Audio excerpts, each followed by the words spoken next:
Hi guys, मैं प्रशांत कुमार एक बार फिर से आपका केमिस्ट्री की क्लास में स्वागत करता हूं। और आज का टॉपिक है ब्रैग्स इक्वेशन। तो ब्रैग्स इक्वेशन क्या है, इसकी क्या आवश्यकता है, इन सभी के बारे में चर्चा करेंगे। तो सबसे पहले क्रिस्टल लैटिस क्या होता है ये मैं आपको बता चुका हूं कि डिसिप्लिन अरेंजमेंट ऑफ पॉइंट्स और डॉट्स, मतलब पॉइंट्स या डॉट्स का मतलब क्या होता है समझते हो, ये है डॉट या पॉइंट। इसका अगर रेगुलर अरेंजमेंट कर दिया जाए तो वो रेगुलर अरेंजमेंट क्या कहलाता है, क्रिस्टल लैटिस कहलाता है। क्रिस्टल लैटिस चलो बना के बताता हूं। ये आपका कोई क्रिस्टल लैटिस है, ये लो पॉइंट्स का रेगुलर अरेंजमेंट किए देते हैं हम।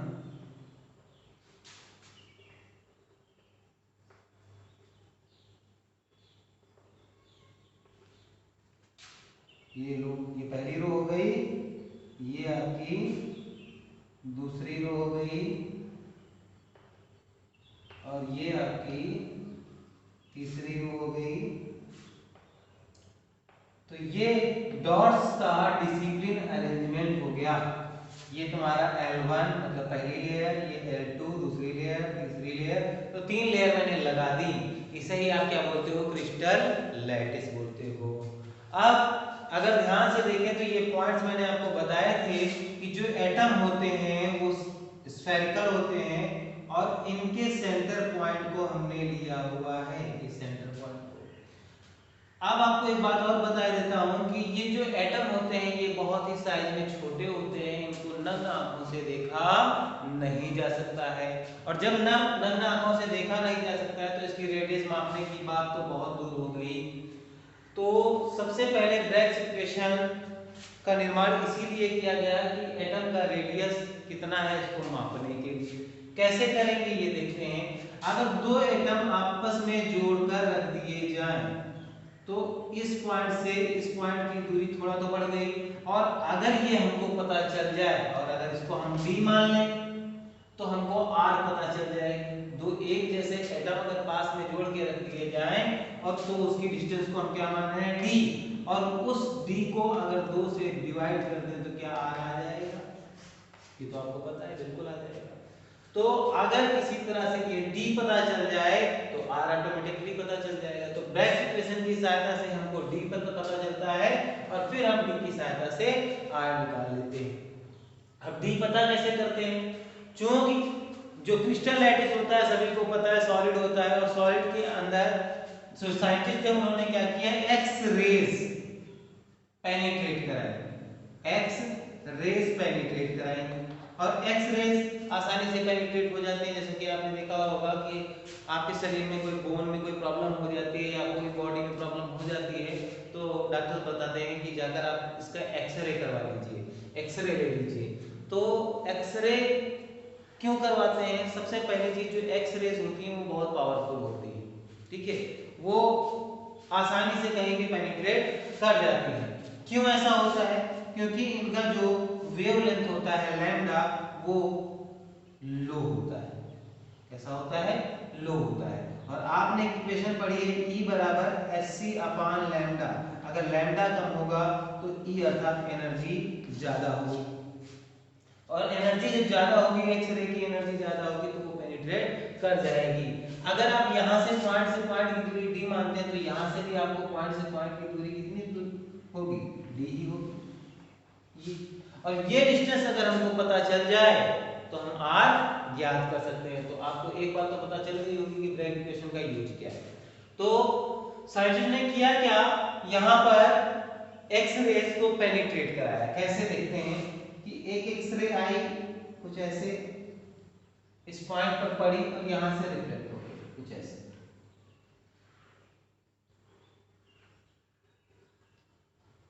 ये लो यहां पर इंस्टेंट हुई और उसके बाद में रिफ्लेक्ट हो गई। आप जरा देखिए ध्यान से, अगर यहां पर हम एक लाइन खींच दें तो यहां से यहां तक का कुछ एंगल होगा जिसको हम थीटा मान लेते हैं। क्या मान लेते हैं, थीटा। और जिस एंगल से कोई किरण आती है उसी एंगल से जाती है, अर्थात ये एंगल भी थीटा ही होगा। सिंपल सी बात है। आप जरा ध्यान से देखिएगा जो मैं बताने आपको जा रहा हूं। दूसरी रे इस इसके अंदर पेनिट्रेट कराई गई, ध्यान से देखिए, ये कुछ इस तरह से, एक मिनट,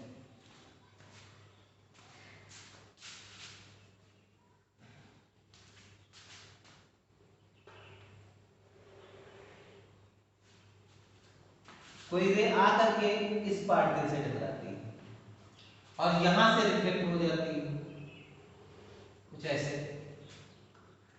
तो यहां से आई और यहां से गई। अब जरा ध्यान से देखिए, तो यहां पर आपको कुछ नजर आएगा, ये आपका, अगर इस लाइन को हम थोड़ा सा पीछे बढ़ाएं, इस लाइन को थोड़ा सा पीछे बढ़ाएं इस तरह, और इस लाइन को थोड़ा सा पीछे बढ़ाएं कुछ इस तरह, तो आपको एक चीज नजर आएगी, ये जो आपकी फर्स्ट रे है, ये आपकी रे 1 फर्स्ट, और ये आपकी रे कौन सी है, सेकेंड। अगर आप ध्यान से देखें तो इन दोनों रे में यहां तक का जो पाथ है, यहां तक का बराबर चला है, और यहां से जब रिफ्लेक्शन हुआ तो ये दोनों रेज बराबर रिफ्लेक्ट भी हुई हैं। तो एक्स्ट्रा पाथ कौन सा चला, इस रे में एक्स्ट्रा पाथ कौन सा चला, ये वाला और ये वाला, ये एक्स्ट्रा पाथ चला, क्योंकि यहां तक तो बराबर है, इसका और इसका पाथ यहां तक बराबर है, इसका और इसका यहां तक पाथ बराबर है, तो एक्स्ट्रा पाथ ये हो गया, इसको नाम दे देते हैं पॉइंट्स को, ये आपका ए हो गया, ये बी हो गया, ये सी हो गया, ये डी हो गया। क्लियर, मेरी बात समझ में आ रही होगी। अब यहां से यहां तक का जो एंगल है वो 90,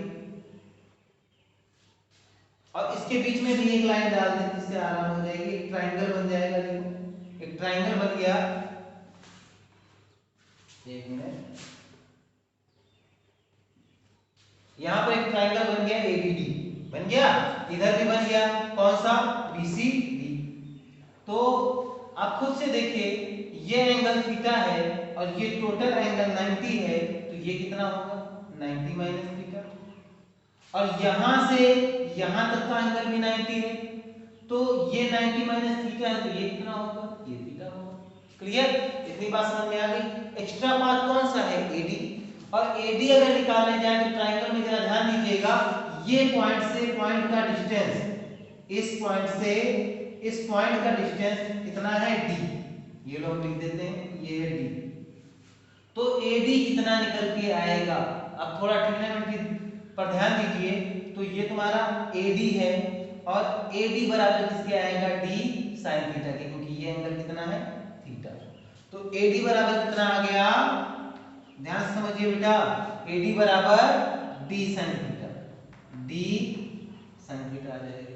और टोटल एक्स्ट्रा पाथ की अगर बात करें तो टोटल एक्स्ट्रा पाथ कितना है, टोटल एक्स्ट्रा पाथ कितना है, एडी है और डीसी है, तो एडी प्लस डीसी। और एक बात आप याद रखिए, एडी जितना एक्स्ट्रा पाथ है उतना ही डीसी है, मतलब एडी और डीसी बराबर है, तो हम ये कह सकते हैं क्योंकि एडी बराबर डीसी, देन तब क्या होगा, देन यहां पर एडी प्लस डीसी की जगह पर एडी रख सकता हूं, बिल्कुल रख सकता हूं, तो ये कितना आ गया, 2AD। और जब 2AD आप यहां देख रहे हैं तो AD बराबर d sin थीटा है, तो 2AD बराबर कितना हो जाएगा, 2d sin थीटा हो जाएगा ना। तो या फिर यहां पर ऐसा कर सकते हो, AD का वैल्यू कितना है, d sin थीटा, और AD का वैल्यू फिर से कितना है, d sin थीटा, तो कितना आ गया, 2d sin theta, 2d sin theta. Note कीजिए फटाफट, तो ये आपका आ गया 2d sin थीटा, क्या, टोटल एक्स्ट्रा पाथ, क्योंकि आपको पता है ये रे है, ये भी रे है, और ये दोनों रे अगर ऐसे ही निकल जाएंगे तो एक दूसरे को कैंसिल कर देंगे, लेकिन यहां पर ये दोनों रे आपस में ऐसे मिल जाती हैं। और ये जो एक्स्ट्रा पाथ है 2d sin थीटा, ये लैम्डा के होल नंबर के गुणन करके यदि बराबर होगा तभी हमारा काम चलेगा, और ये होना चाहिए ऐसा। तो यहाँ पर कंस्ट्रक्टिव इंटरफेरेंस के लिए ऐसा होना चाहिए कि लैम्डा इंटीग्रल नंबर का मल्टीप्लेक्शन होना चाहिए। तो यहाँ पर ऐसा होता भी है कि आपका जो 2d sin थीटा है, ऊपर लिख रहा हूं ध्यान दीजिएगा, 2d sin थीटा है, ये लैम्डा का इंटीग्रल नंबर होता है। ठीक है, तो यही आपका ब्रैग इक्वेशन कहलाता है। यहां से आप d निकाल सकते हो। Sorry, 2d sin theta is equal to n lambda. अब मैं सारी चीजें बता देता हूं कौन सी चीज क्या है, यहां से समझ में आ गया होगा आपको। और चाहो तो आप इधर से भी निकाल सकते हो, ये थीटा हो गया, ये 90 माइनस थीटा हो गया। तो फिर यहां से ये देखो 90 एंगल होगा, जब ये 90 होगा, ये 90 माइनस थीटा है, ये 90 माइनस थीटा है, तो आप सोचिए ये कितना होगा, ये थीटा हो जाएगा ये वाला। तो यहां से भी आप निकाल सकते हो। तो यहां पर भी आपका ये डिस्टेंस d है, और जब आप dc निकालने जाओगे तो dc बराबर किसके आएगा, d sin थीटा है। तो क्लियर हो गया। यहाँ पर टोटल एक्स्ट्रा पाथ कितना मिला, 2d sin थीटा। और ये जो एक्स्ट्रा पाथ है फॉर कंस्ट्रक्टिव इंटरफेरेंस के लिए ये लैम्डा का होल नंबर मल्टीपल होना चाहिए। ठीक है, इसीलिए 2d sin theta is equal to हमने क्या लिखा है, n लैम्डा। जो चीजें आपको पता नहीं है वो लिख लीजिए। d क्या है, दो पॉइंट्स के बीच की दूरी है, और यहाँ पर n क्या है, n means whole number like 1 2 3 4 और लैम्डा क्या है, वेवलेंथ। लैम्डा क्या है, वेवलेंथ।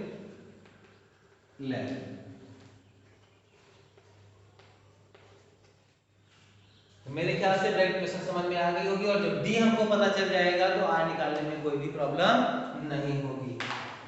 कई क्वेश्चन डायरेक्ट आ जाते हैं, एंगल दे देते हैं और लैम्डा एन दे देते हैं, d निकालना रहता है, तो बहुत ही आसान हो जाएगा आपके लिए। तो मेरे ख्याल से आपको ये समझ में आ गया होगा। और आपसे एक बात कहनी थी, मैंने देखा है कि बहुत सारे बच्चे इस वीडियो को देखते तो जरूर है लेकिन सब्सक्राइब नहीं करते हैं। तो मैं ये चाहूंगा कि सभी बच्चे इसको सब्सक्राइब कर लें, चैनल को सब्सक्राइब कर लें, जिससे जैसे ही मैं वीडियो अपलोड करूंगा वो आपके पास आ जाएगा। और ज़्यादा से ज़्यादा बच्चों को शेयर करें, क्योंकि इस कोरोना की महामारी में एजुकेशन तो थोड़ा कॉलेज वगैरह कोचिंग वगैरह में हो नहीं पा रही है, तो आप वीडियो के थ्रू ही पढ़ रहे होंगे। तो इसलिए ज़्यादा से ज़्यादा हो सके तो इस वीडियो को शेयर करें और लाइक करें, इसके अधिक सब्सक्राइब जरूर कर लें।